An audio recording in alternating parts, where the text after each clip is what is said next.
जय हिंद साथियों, नमस्कार। महाकौशल क्लासेस यूट्यूब चैनल पर आप लोगों का स्वागत है। दोस्तों, आज हम बात करने वाले हैं प्राथमिक शिक्षक भर्ती वर्ग 3 को रिलेटेड जो कोर्ट केस लगाया गया था। पिटीशन आपको मालूम है दोस्तों, मैं आपको स्टेटस ही दिखा देता हूं एक बार। यहाँ पर आप जैसे ही सर्च करेंगे ना, तो यहाँ पर केस नंबर डालने को आएगा, तो केस नंबर था 12970, जो कि सभी लोग प्रतीक्षा में है कि क्या फाइनल फैसला आएगा। और चूँकि आपको मालूम 6 मई को इसको फाइनल मतलब हार्ड एंड रिजर्व कर लिया गया था फाइनल फैसले के लिए, वो भी विशाल धगत बेंच माननीय जो जज महोदय हैं उनकी बेंच पर। चूँकि देखेंगे हम तो केस को डिस्पोज कर दिया गया, वो कल से या परसों से ही आ रहा है। और जैसे ही परसों से डिस्पोज आया, इसका मतलब ये है कि फैसला लिखा जा चुका है, बस इसे अभी पब्लिकली मतलब पब्लिक के लिए जो है अपलोड नहीं किया गया है। चूँकि तुरंत अपलोड हो जाता है, लेकिन क्या हुआ, इनकी बेंच में जितने भी केस में इन्होंने जो फाइनल हार्ड एंड रिजर्व किया था सबको डिस्पोज कर दिए, ऑर्डर भी लिख चुके हैं, लेकिन अपलोड करने में टाइम थोड़ा लग रहा है। इसे 2 से 3 दिन बाद तक जो है ऑर्डर आ जाता। तो हालांकि 2 दिन हो चुके हैं, लेकिन आज पॉसिबिलिटी बन रही कि देर रात तक जो है जस्टिस विशाल धगत की बेंच के जो ऑर्डर थे फाइनल हार्ड एंड रिजर्व वाले, वो ऑर्डर आ सकते हैं, क्योंकि यहाँ पे डिस्पोज ऑफ आ रहा है डिस्प्ले टाइप पर। और देख सकते हैं 6 मई को हुई थी वो सुनवाई। अब साथियों का कमेंट है, वर्ग 3 के अभ्यर्थियों का क्या फाइनल फैसला होगा। चूँकि फाइनल फैसला मतलब 2 तरीके से हो सकता है, क्या मेरिट रिवाइज होगी या फिर कोई बीच का रास्ता निकाला जाएगा। देखिए, ये तो पूरा का पूरा डिपेंड करता है जज जी के ऊपर, जज महोदय क्या सोचते हैं। क्योंकि जब फाइनल हार्ड एंड रिजर्व वाले मामले होते हैं ना, तो उसमें आप कोई अनुमान नहीं लगा सकते। मैं आपको बता रहा हूँ, एक गेस्ट फैकल्टी का केस था जिसमें एक सत्र में 29 दिन हो रहे थे, जबकि जो उनका नियम बना है कि कम से कम एक सत्र में 30 दिवस होना चाहिए। शायद इन लोगों ने कोई एग्ज़ाम देने गए थे, तो एक दिन वो कम पड़ रहा था, तो इस कारण से उन्होंने कोर्ट केस किया, सुनवाई हुई, हार्ड एंड रिजर्व कर लिया गया। लग तो रहा था कि गेस्ट के पक्ष में आएगा फैसला, पता चला जब बाद में आया, बोले नहीं, जो स्टेट ने पॉलिसी बनाया है उसके अकॉर्डिंग आप जो है अनवैलिड है, आपको अतिथि शिक्षा का फ़ायदा नहीं मिल सकता। तो सोचिए, इस प्रकार का जजमेंट आ गया था, जो लोगों ने एक्सपेक्ट नहीं किया था, उम्मीद भी नहीं जताई थी।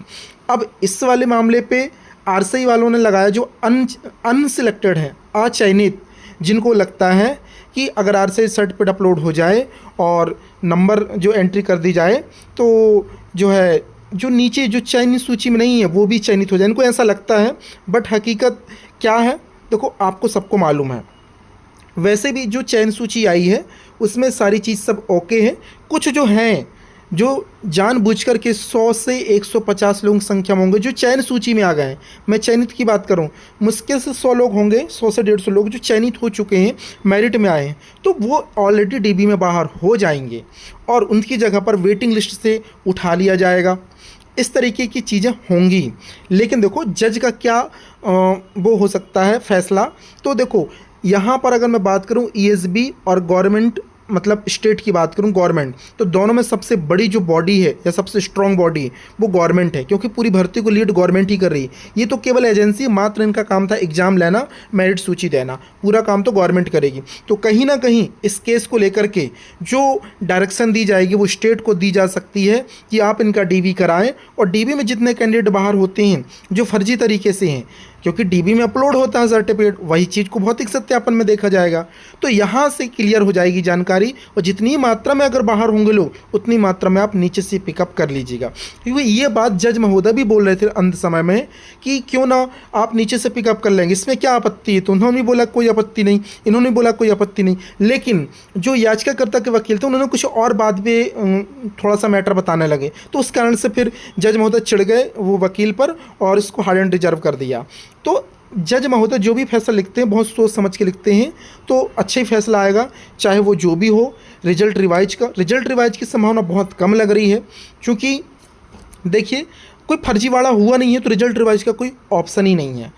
अब इसे लोग फर्जीवाड़ा कहते हैं, फर्जी आर से, तो फर्जी आर से नहीं है भाई, वो गलत जानकारी दे करके बैठ गया, तो वो खुद बाहर होने, उसने हाथ की कुल्हाड़ी खुद पैर में मार लिया। जिस अभ्यर्थी ने अगर गलत टिक किया है ना, उसके पास डिप्लोमा नहीं है विशेष शिक्षा में, तो उसने खुद गलती किया, उसका खामियाजा तो खुद डीबी में भुगतने वाला है। तो ये कोई भर्ती फर्जी नहीं है, गलत जानकारी दे करके आए हैं तो ऑलरेडी वो बाहर हो जाएंगे, सिंपल सी बात है। अब ऐसे लोगों की संख्या कितनी है, तो मात्र 100 से 150 लोग ही हैं जो गलत तरीके से चयनित हुए। बाकी और भी जो 14,000 आरसी आई हैं, ऐसा नहीं है कि केवल एमपी के 14,000 हैं भाई, MP, UP, Rajasthan, other state के लोग भी एग्जाम दिए हैं, तो पूरी की पूरी 14,000 फर्जी नहीं है। और वो तो मेरिट में ही नहीं है। सबसे बड़ी बात, जिस याचिकाकर्ता जो है ना इस केस को जिन्होंने लड़ा, वो एक्चुअल में मेरिट सूची में ही नहीं है उनका नाम।